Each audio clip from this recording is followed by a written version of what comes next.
Hi everybody, Mohsin here. We're extremely lucky to have our final speaker for the first day being Jason Denham, who's with us now.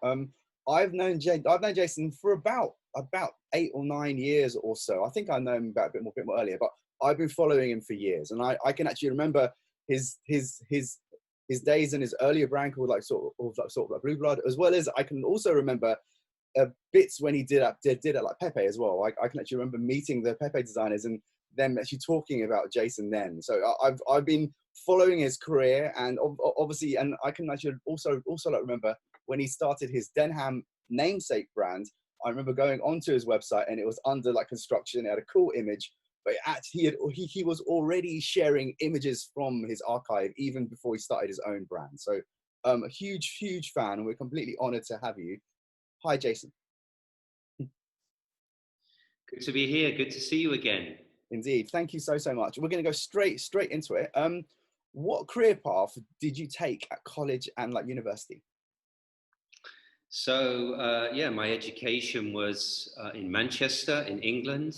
I went to Manchester around 1990 to 94. I did a 4-year degree in fashion and business.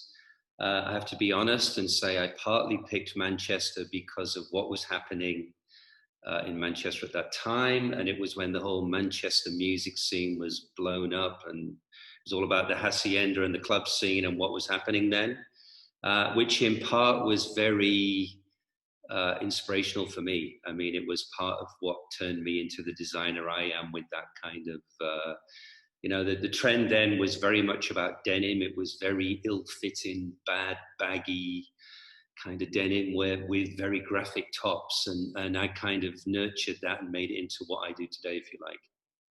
Amazing. Yeah, absolutely right. I think, yeah, I can see a lot of graphic inspiration even now in your own brand and artists Yeah. that you collaborate with. So I can see definitely that like connection, like even today. What inspired you in the early part of your like career? So I think going back to Manchester and Manchester University and what was happening then and that time, and I was very inspired by designers like Paul Smith. Of course, Paul Smith was a big influence on me. But also at that time, there was stuff like Catherine Hamnett, John Richmond, all these cool club labels that were going on. There was very cool stores in Manchester. I remember stores like Aspecto that was selling Destroy and all this kind of stuff. So it was very clubby graphic. But I always loved Paul Smith just for being quirky at who he was. And Paul Smith had an edge where he took tailored clothing, but he's famous for his classic for a twist and all that stuff. And that very much inspired me, definitely. Yeah, I can actually remember going to a Paul Smith shop in like Japan and seeing his like red ear collection as this like Japanese offshoot, and it was amazing seeing even as a young designer like myself getting inspired even by the thread choices, even the fabric things. It was even the fabric types. It was a lot more unusual, I would say, for a designer like that to do it. But it was very much Paul Smith. So yeah, so Paul Yeah, Smith. I think Paul Smith's amazing. He's legendary, and I think during that whole time, there was a lot happening. And then when my career got started, my first real denim job was at Pepe Jeans, and I had an amazing tutor at Pepe Jeans. My boss then was a guy called Tim Brown, Hmm. and he's one of our denim legends, and he was incredibly generous. And taught me basically everything I know about denim today. He sat me down, he showed me the difference between a right hand and a left hand, and all this denim stuff. When he said to me red cast, green cast, I didn't have a clue what he was talking about and learned it very quickly. And he was a brilliant teacher, and really kind of got my denim passion and education where it should be. So yeah, important people like that have been a big influence on my career for sure. Yeah, I think it's always amazing when you meet someone who inspires you, but also helps you along the way. I think there's been many designers as well, even in my own career, at the start of my career, because I wasn't taught how to read fabrics or left hand tool, right hand tool. I didn't. Now the like university students that we teach, of course, we teach them all these things. But I remember at university, I didn't know anything about that kind of thing at all. So it's amazing when you do Same. meet someone and they help you, like for sure. can you like pinpoint moments in your career that have like influenced you to create like sort of Denham and your ethos like today? Yeah, so I mean, I've always, you mentioned Blue Blood earlier, and I've always really been a brand builder. That's something I really love to do. I think to build a brand, you need three things. You need vision for sure. You need discipline for sure, and you need empathy. I think they're the three key things that build brands. I've always had great vision. The discipline is really where you have to structure your business and you have to focus. And that's been one of my challenges because I've been so creative. I've had many, many different ideas, and I've always put great people around me to help me with the structure, which is very, very important. Our Denim brand today has an incredible CEO in it, who's very, very good at helping us build the structure and discipline into the business, which is performing very well. I'm one of those strange guys who's always been able to work with his wife, and she's pretty good at disciplining and keeping me on track, which is good, but also, of course, supporting the creativity. But I think the biggest thing, of course, in anything is the passion for what you do. And I've always been a guy who's absolutely loved our industry and love what I do. And I think if you want to succeed and if you want to be successful, you've got to be super passionate and you've got to be into what you're doing every second of every day. And you've got to, it's a cliche, but you've got to eat, sleep, breathe it. And I think everyone in our industry knows that. That's what it's all about. And I think you've got to focus and be relentless and stick to it. I've seen many people around me who've done incredible things, but lost attention or focus and dropped off and not done it. And I think if you keep going, then that's how you get the success, of course.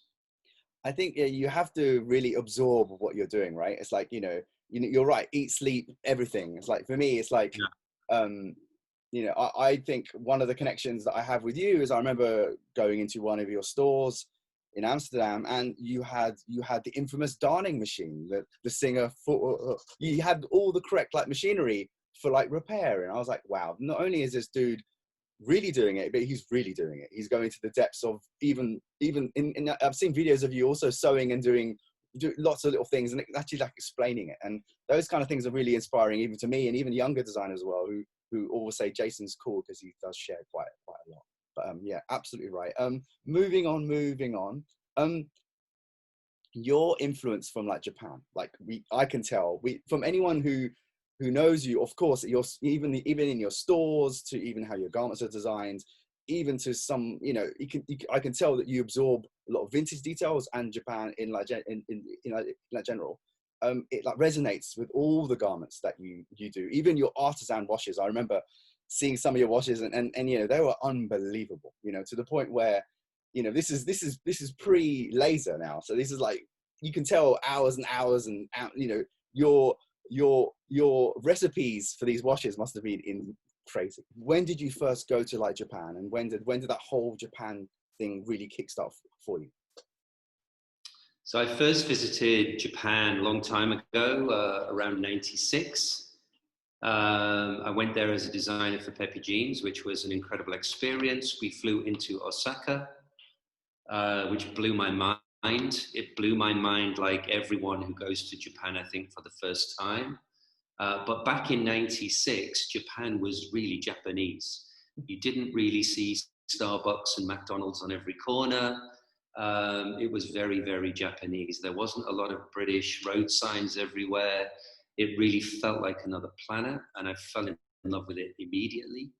Of course, being a denim lover and a denim designer, I was blown away by the passion for denim over there, but also the attention to detail. I often reference the truth is in the details, and I think I probably got that from Japan.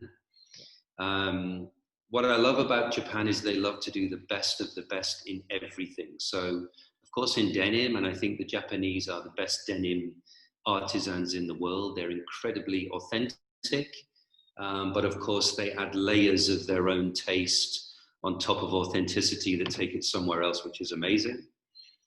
But I fell in love with everything I fell in love with architecture, service, the way that customers wrap things in a shop for you. You know, I often talk and reference that the three key things in my business model are people, product, and presentation. And people, product, and presentation are so important. I think the people behind the brand are what makes the brand. And that means the frontline person in the store that's talking to you as a customer. Of course, products are essential, and the presentation, and I just think Japan is amazing at that. And so after that first trip in '96, when I fell in love with the packaging and the graphic design and everything about Japan, I came back with bags full of Japanese stuff, and I brought it back to Europe, thinking it was the coolest stuff I'd ever seen in my life. And I showed it to a bunch of European people, and they're like, "What the fuck is this crazy stuff you brought back?" And you do have to learn how to translate what you bring back from Japan. I'm sure you've done that yourself. Yeah. But then I really thought, okay, I really need to dive in and learn about Japanese culture and production and making products. And then I spent a lot of time myself visiting laundries and factories and learning about the best mills in Japan, and just became more and more fascinated with that. And I've built great relationships with laundries and mills and people that I've worked with for a long, long time in Japan. Still a big, big part of what I love every day. And of course, I've built my business there. Japan is the biggest market for our brand today. We have 30 stores in Japan. We have 15 stores in Tokyo. We have a team of 60, 70 people in the office in Japan now. And I'm missing it like crazy because we're locked down and I can't go there. And I'm normally in Japan 4 times a year, and this is the longest period I haven't been there. So yeah, I'm missing it like crazy. Yeah, I was there in March, just before lockdown, and I went. I think I didn't have a break for a couple of years, and me and my wife Sadia went there for 2 weeks purely just to shop. So yeah, quite an inspiring place. I love Japan also because they worship indigo as well. They worship all these amazing things that you know, I learned a lot about natural indigo from my visits to like Japan. And you're right, going to some amazing factories in like Kojima, and you're lucky to have gone to Osaka first. I went to Tokyo first. I didn't get that full exposure like like you did. So I love the American Mura and all those cool places, but I have to say Tokyo for me is the coolest city on the planet. I'll never forget the first time I went to Daikanyama, and I went to the Okura store, which I'm sure you know, the beautiful. And for me, that's kind of the mecca of indigo. That's just one of the most beautiful indigo things. And I was very, very happy when I found the store opposite in the street in Daikanyama that was free, and we took that for our first Denim store in Tokyo. And for me, that's just such a cool location in Tokyo. I love the vibe of that whole place with the bookstores and the food and the denim and everything that's going on there. I think that sort of like T-side and like Daikayama, where you're talking about that junction area. Yeah, your store, I've been to it a few times, and you're right. Yeah. That like Okura Japan Blue shop is unbelievable. Yeah. I think my first ever trip, that was a pilgrimage that I also made, and I remember, I think I was really poor, and I bought like a few things. I bought like a natural indigo scarf, and I was so proud of myself that I bought something with natural indigo in it. You know, this is like really before I had my archive or anything. I was like, I must go to Okura. So only one of, I think Levi's Japan designers gave me a list of stores to go to, and that was literally one of them. It's circled on an A4 printout from a map. You know, this is before phones or anything. I had like a piece of paper with me with things circled. So yeah, Japan is pretty amazing. Very cool. You're one of the first designers to publish an archive. I remember, as I said, I mentioned it earlier, before you even launched your brand properly, you were already sharing garments that you'd collected, and you already had your archive logo already made, and there was things in your website. I think it was on a blog, and you had uploaded probably about 10 or 15 garments, and you wrote about them a little bit. But how influential is that archive even today? And obviously you must have built it up quite like considerably as well. Yeah, we have this thing that we call the Denim Garment Library, and it is a library, and it's no secret. I think every designer likes to work this way. I mean, for me particularly, I'm a big fan of vintage clothing because it teaches us a lot, you know. We have an incredible archive of old stuff. It's nice looking at your backdrop now of old banners and union specials and all that stuff, which is a big integral part of that. And upstairs in my studio, we have all that kind of stuff, which I love to collect and keep. I think it's important for the history. But I think the thing to your question is the reason we share it is we don't own it. I didn't design any of that stuff. It's stuff that I've collected, and I think it's great to share it. And the whole thing about our design ethos is, you know, our design mantra is we worship tradition, but we destroy convention. So we've always said that we respect and we love this old stuff, but we don't want to just we don't just want to copy it. We don't just want to reproduce it. You know, I've got respect for people that do that, but I think it's important to push things forward. And I think for the up and coming designers, you've got to design new things. You've got to create new things. You've got to respect what was done before, but bring new stuff. And that's where we get great ideas and inspiration from our archive. And it's big. It was interesting. We had Nigel Caborn in here last week, who I think is probably one of the greatest collectors of all time. He's a fanatic, and he went nuts in our archive here last week. But I think it's great. I think it's, and Nigel again, I mean, he looks at old stuff, but he rips it apart and he blends it together with other stuff, and respect to him for doing that. And I think it's also always great to share it, of course. Yeah, no, I've got quite a large archive as well. I'm definitely not a scratch on yours, but about 1,000 odd garments, and a lot of them I show to students. So, you know, I teach at like 3 different colleges, so all the time I'm bringing in things to show a student who's asked, have you got any pieces like this and stuff like that. So for me, it's always great to do that, and especially things that I bought for, you know, I remember buying a 1939 army flight pant. There's a British one, there's a green selvage one. I bought it in like America, which was quite funny. And one of my students, Daniel from Westminster, who graduated in 2015, he inspired his entire final collection. There's one garment that I showed him, and he ended up being selected, and he did really well from it. So it's like amazing how much you can influence even just by showing one piece that, you know. And I'm also same as you. I love to share. I'm from the same. I'm from a philosophy of. I remember when I was at university and college, I was always told never to share ideas or never to share where you're going or who you're meeting. And I'm the complete opposite to that. Like when I started my brand as well, and I share everything. If someone asks me where'd you get that trim from, I would often send an introduction email, link them in, and you know. So for me, it's really important to share, especially for this newer generation coming through, who probably haven't had the chance to go and visit Japan yet, or haven't got the chance to visit archive. So yeah, very like commendable. Thank you. What's one of your favorite pieces? Sorry, it's a silly question. You must have something that resonates with you. You love so much that, you know. Yeah, I mean, we've got tons of it, and of course, I've got tons and tons and tons of beautiful old denim, which I love, and interesting that you said that you found one of your favorite pieces in America that was British and green selvage, and like you, I found probably most of my collection in Japan, and of course, this is stuff from all over the world. But I tell you what makes me very excited now is that Denim brand is more than a decade. We're 12, 13 years in. And it's great that now when I'm in some of my favorite vintage stores in Japan, like Jumble in Tokyo, which is a great store, there's racks of Denim vintage archive stuff. And that's amazing. I mean, one of the things that we do is we also buy back and get back old worn-in, beautiful, natural, worn-in, virgin denim selvage pieces from our customers, and it's great to keep a big archive of that stuff.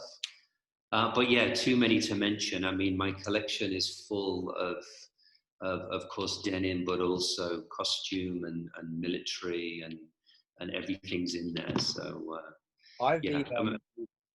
I've been personally excited by the era before denim, before 1873, because obviously denim just didn't appear out of nowhere. So it was obviously tailored in origin. So I've been researching a lot from the 1840s period, and it's very exciting. And I'll definitely share some things I've found. It's quite unbelievable. But you're absolutely right. It's like sharing the archive and getting inspired by other people is just such a beautiful thing to do. Moving on to the next question. Dennham's done many like collaborations with brands and mills and artists. What's been one of your highlights? Obviously, you've done quite a few that are quite like memorable. But what's been one or two of the highlighted ones that you think have been really like groundbreaking for you personally? Yeah, I mean, it's something we've always loved doing, and we've always connected with cool artists, designers, big and small. It doesn't matter. Global and local as well. I think that's important. I mean, we're kind of buzzing off this incredible Nike project that we're in the middle of right now, and that's been it's been an incredible experience to pull together the sneaker community and the denim community, and they're both ginormous. And I've always been a bit of a sneakerhead myself, of course, a denim head because I love all of that. But when we put those two worlds together, it just exploded. So we launched a beautiful version of the Air Max 1 2 weeks ago. And it went nuts. It sold out in seconds. It was in the coolest stores in the world, the coolest sneaker stores like Atmos in Japan, or of course in the Nike Lab stores, or it was in our stores and online. And I honestly couldn't believe how quick that went. It was a project that we planned, of course, which was planned to be launched at the Tokyo 2020 Olympics. Coronavirus rewrote that script and changed how that would go. So it launched later, but it was an incredible project to work on. We really focused on what we do on two sides of our denim brain, if you like. The left side of my denim brain is very much all about Japan and otaku and Japanese style and loving all of that stuff. The right side of my denim brain is really pushing things forward.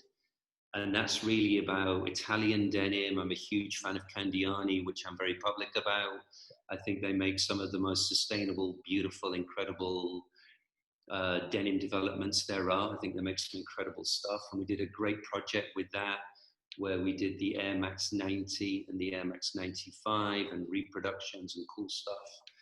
So that's been an insane project. But on top of that, I'm a huge fan of art projects. I'm a big fan of street art and graphic design in particular, which I mentioned from being inspired probably by Catherine Hamnett and those guys in the early days.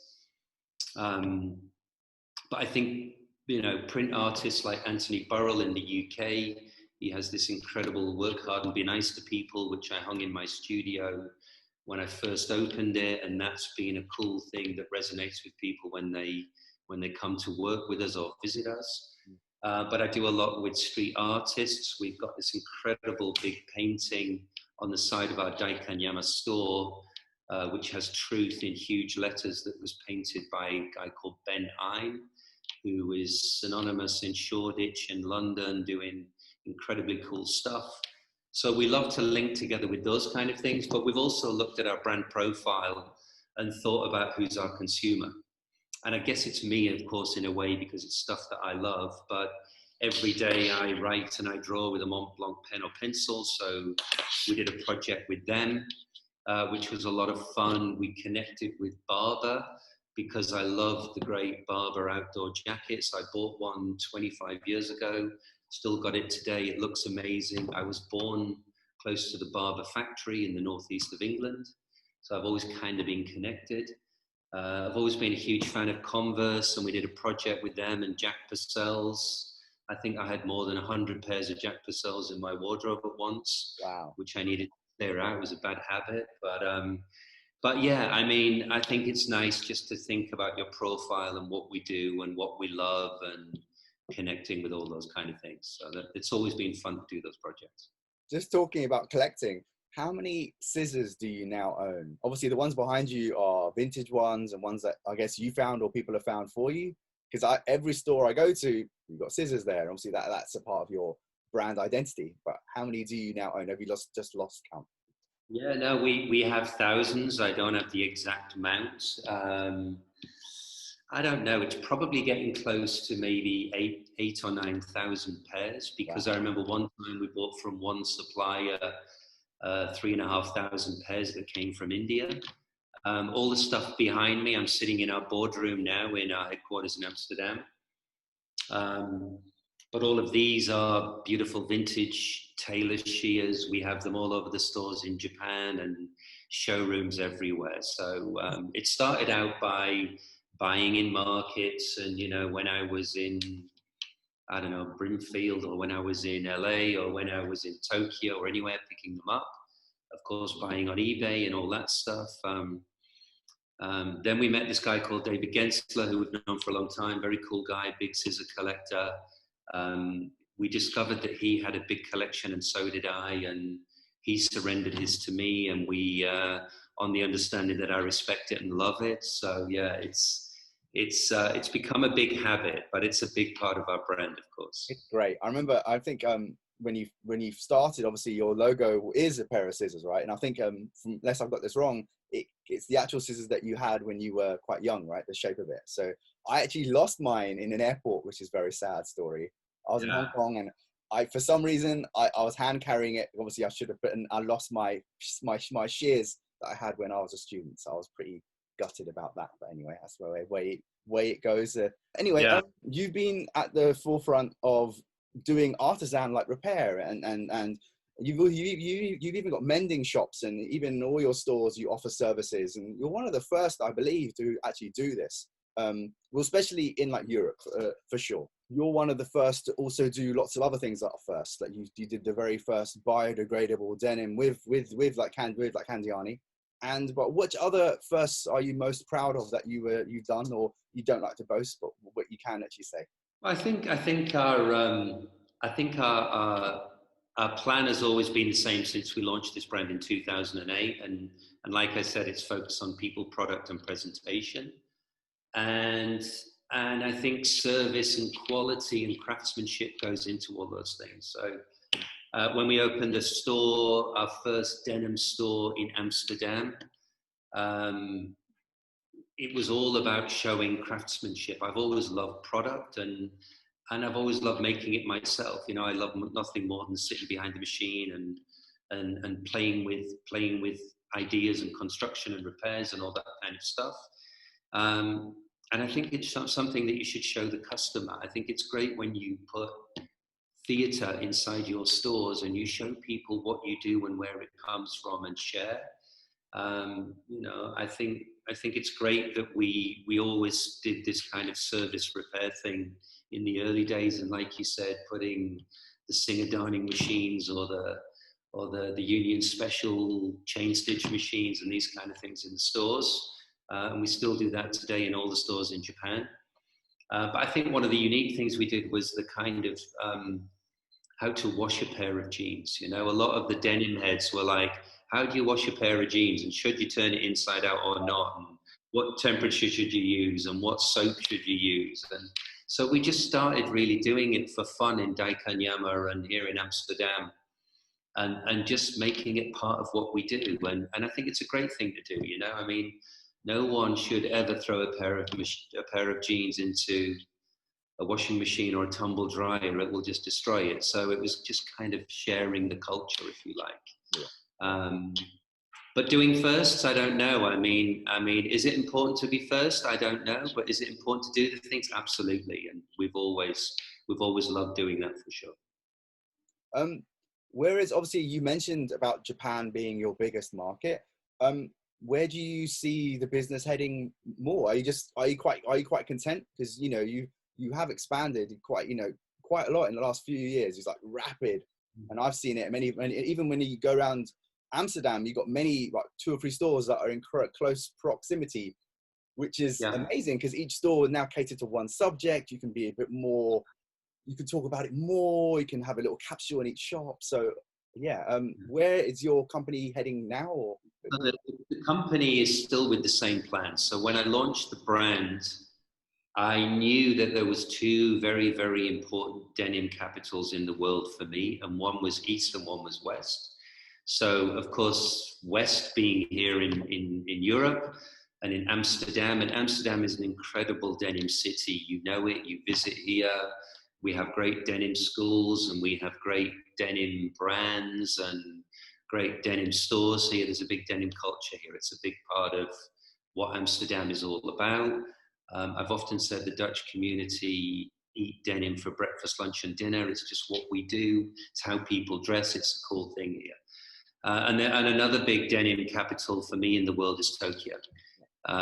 It's a massive denim culture. There's a big thing going on there, and I wanted to really anchor my brand in those two places, and we've just built up and grown with that. So, of course, here in the Netherlands, we have 10 stores now. It's a small country, but we have a very big denim footprint here, if you like. It's a very established brand here. And again, in Japan, we're very established there. We have 30 stores there. But of course, Japan is a huge country with a big population and an incredible opportunity to grow there. We've never pushed too fast. We've always developed in the right way with the right people. We have an incredible team in Japan. We have an amazing CEO of our brand there, a guy called Aki Negishi, who's doing an incredible job. And he's helped me nurture an incredible team over there. But we do see huge potential to grow and do the brand in the right way over there. So I think that's a good thing. When I first started the brand, it was very, very much in 2008 about heritage. Yeah. Because in 2008, we were all learning about heritage trends. Heritage taught us everything about good quality fabric, which is great. I love that. I've always been into that. And we were very much about rigid, raw selvage jeans, which was amazing. But I've always been a guy who looks forward. And I think if we'd only stuck to that, I don't think we'd have a business today. Yeah. Because I love it, but it's niche. But what we did was push things forward. So I've always been a big fan of innovation. And honestly, working with guys like Candiani and Alberto and Roberto and that family, we've really done incredible things with contemporary or more denim that's got more performance in it, and that's really taken us a long way as well. So I think to keep growing in that way is a huge opportunity. We've stepped into Asia in a bigger way now, so the pinnacle really is Japan. But we've just opened 16 stores in China. Wow. And we see huge potential in China as well. We're working on a flagship store there now in Chengdu. A few years ago, I didn't really know anything about China, and still we started opening stores there. Of course, Shanghai is fascinating. Beijing is fascinating. All these cities that I knew about. But when I visited places like Chengdu and went to look and see how cool and beautiful these shopping districts are, and the modern art scene there and everything that's going on there and the technology there, but also the passion for design there, I was like, wow, this is an incredible place. So, No, I've been to China a few times, even like Shanghai, and huge denim scene there, even Singapore and Hong Kong, of course. And, never those kids, I call them kids, they wear the rawest jeans you can, most heaviest weights. But you're absolutely right. Staying in that raw denim world, it's quite limiting in some respect. And obviously you are a trained designer. So of course, you're going to branch out and do lots of other things, and obviously you're known for your denim, and you're called like the jean maker, because that is the title that you kind of like awarded yourself. But it's like very well, it's like this, you definitely earned it. What, in regards to like sustainability, has your brand been doing in the most recent years? Obviously, this is, every brand has to be doing something, or definitely do their packaging or the fabrics they're choosing, or even how they're making garments. What kind of things are you doing in like sustainability in like Denham? I think it goes back to what you said earlier, even about our archive, which is about transparency. So we've always been very transparent about what we do. It's always been at the forefront of what we do, and what we've always done is make beautiful, long-lasting, high-quality products, which I think, first of all, is probably one of the most sustainable things that you can do. We've always worked with the best, most sustainable materials. I mentioned Candiani earlier, and they're one of the best at that. But even in Japan, I do a lot of work with great mills like Kaihara, and they're working with eco-dye and everything else. And often in our industry, we beat ourselves up that we're a dirty industry, whatever. But I keep championing the fact that over the last 10 years, the way that we have learned what we need to do for the future, I think has been incredible. But I think on top of that, I think it's number one is make high quality products. Number two is use incredible materials. I think then it's working with the best, most sustainable vendors and fabric mills and laundries. And again, these guys are really stepping up and doing all of the right things. And one of the things I've always stuck to is being very, very loyal and faithful to my vendors and suppliers, and I call them partners. Because if you build relationships, they know your goals of how sustainable you want to be, and we share that responsibility together. You know, I think that's very, very important. And I think there's this whole thing about the service that you give to your consumer once you've sold the goods. There's a responsibility, and like we touched on earlier, I think it's about service of repair and washing and looking after those goods. And then even at the end of that journey, when that jean is finished, and jeans do last a long time, but of course there has to be an understanding of what a jean can do. So a raw denim, which is 100% cotton and selvage, will last a hell of a long time. But we do have to appreciate that stretch denim, which is a huge part of the market today, doesn't last as long. You know, the stretch that we put in fabric means it breaks earlier. And of course, stuff does have to break down in the end. So I think the whole PCR, post-consumer recycle thing, is also a big important thing. So of course, we have incentives in our stores where you can bring back your jeans, we'll trade them in for new ones. We're working on, you touched on it earlier, but we've done the whole Coreva project with Candiani, which is to create the most biodegradable stretch denim ever produced, which was very exciting to work on. And we see that as the first of a big thing for the future. But we also think that recycling is important in stuff that we've already done. So I think it's every step of the way, and even sustainability like carbon footprints. I mean, we produce a lot of denim in Japan. Most of that denim that we produce in Japan stays there. Of course, we ship it all over the world to here in Amsterdam and cool other places as well. But a lot of the Italian denim that comes out of Candiani generally stays in Europe. Of course, we send it there. But we also have a great business in China, and we're working with great mills in China that have really impressed me about sustainability. We do a lot of work with a fantastic mill called Advanced Denim. I'm sure you know them very well. And they're very, very, very active in sustainability. And at the same time, we're keeping a lot of that product in China for the Chinese consumer. And I think carbon footprints and those things are very important. And looking at our sourcing strategy, we produce in Japan, we produce in Europe, but we're also now producing in Dubai. And when I first started producing in Dubai, everyone thought you're nuts, but it's a very good geographical place in between Asia and Europe.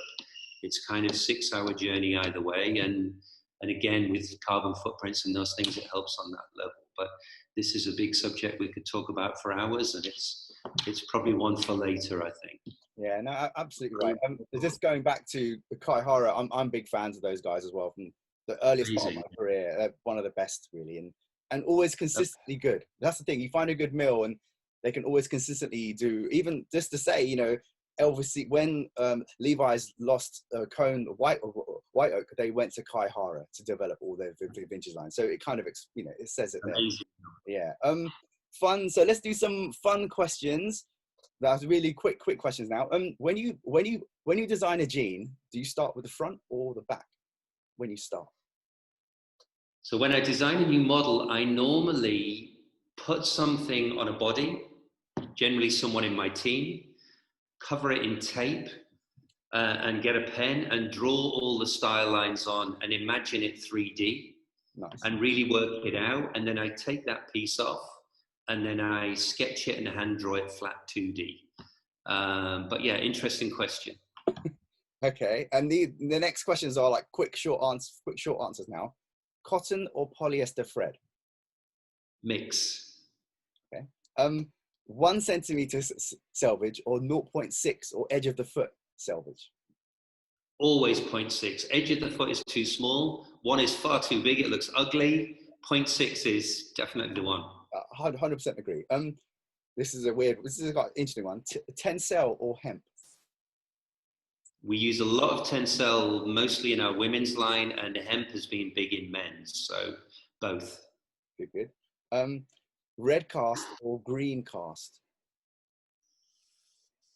Redcast is trending right now, but I am a fan of green and have used a hell of a lot of it in the past, but today, verging on the side of red for sure. Yeah, for me, it's that Wrangler broken till, yeah, for me, that's like, right hand or left hand twirl? Got both in the collection. I love left-hand twill. It's a bit too floppy generally, but I do love it, and there is a big consumer for it. But right is the authenticity that's happening in the market right now. Absolutely. Tapered or straight? Big fan of tapered, but again, I'm contradicting myself because straight is coming. We've just worked on a new fit here called Ridge, which is a straight fit that's coming up. But tapered is definitely happening. I think in part it's because we've all been showing off our shoes and our sneakers and that kind of look. But yeah, straight's coming, tapered's happening. This is a dumb question. Osaka or Tokyo? Love both. Osaka's amazing, but yeah, Tokyo is the coolest place on the planet. Nice. Okay, we got 2 students from Ravensbourne who have sent some questions in advance. Hi Jason, my name's Rachel. I go to Ravensbourne University.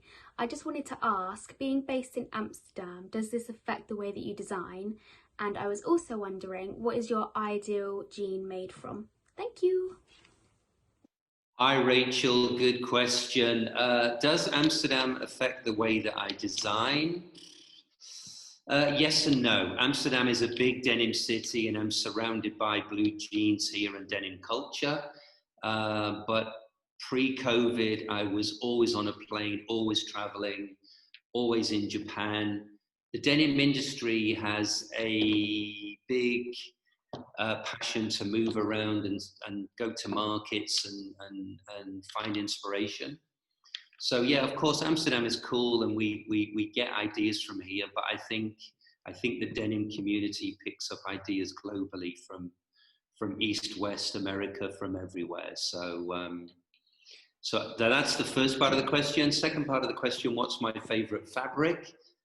So of course, with denim, we have 2 sides to our brand.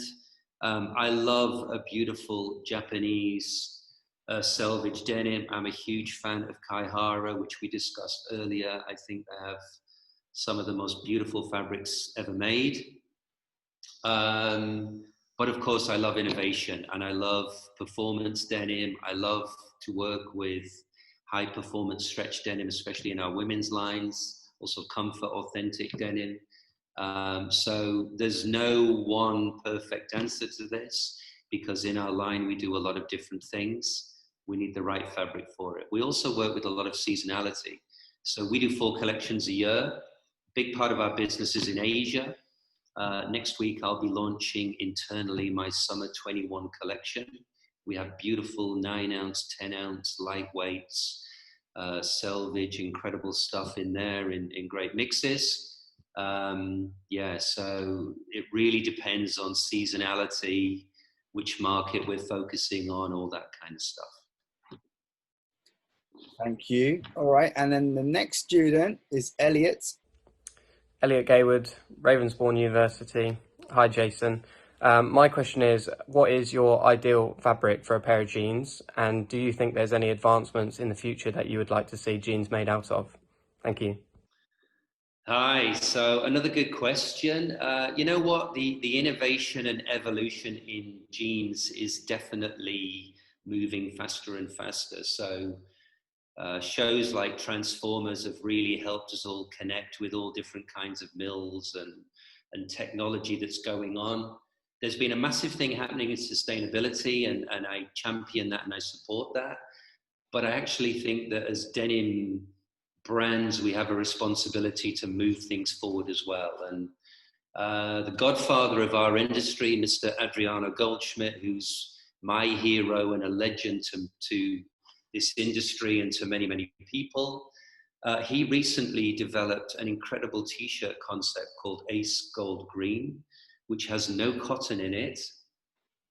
I can't wait to get my hand on one, because I've read about it and I've seen pictures and I've spoken with Adriano about it.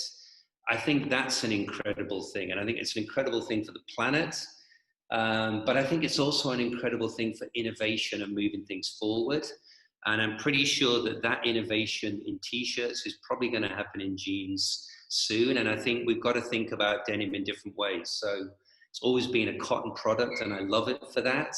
But who knows where it will go in future. So I'm not sure if that answers your question, but I think it's something I'm excited about. Amazing. We've taken up far too much of your time already, Jason, and I'll let you get on with your morning. Thank you so much for joining us. You've been amazing for answering those questions, and look forward to seeing you in person, hopefully probably in Amsterdam or even Japan. But thank you so much for your time, and that's sort of a goodbye. Cheers. Thank you. Take care. Pleasure.